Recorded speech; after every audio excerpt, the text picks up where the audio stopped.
মার্কিন যুক্তরাষ্ট্র তার নিরপেক্ষ অবস্থান থেকে সরে এসে মিত্রপক্ষে যোগ দেয় এবং মিত্রপক্ষের দেশগুলোকে প্রচুর অর্থ সাহায্যের পাশাপাশি অস্ত্রের যোগান দিলে মিত্রপক্ষ জোট শক্তিশালী হয়ে ওঠে এবং স্বাভাবিকভাবেই পরিস্থিতি মিত্রপক্ষের অনুকূলে আসতে শুরু করে।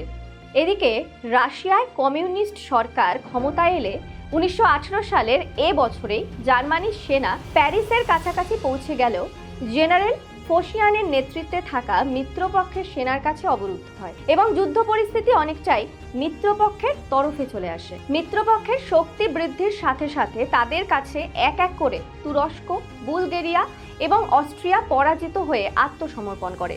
জার্মানিতে কাইজার দ্বিতীয় উইলিয়ামের বিরুদ্ধে দিন দিন বিক্ষোভ বাড়তে থাকলে তিনি জার্মানি থেকে হল্যান্ডে পালিয়ে যান এবং এই সুযোগে সেখানে গড়ে ওঠে প্রজাতান্ত্রিক সরকার। সম্পূর্ণ ভিডিও দেখতে ডাউনলোড করো আচার্য অ্যাপ।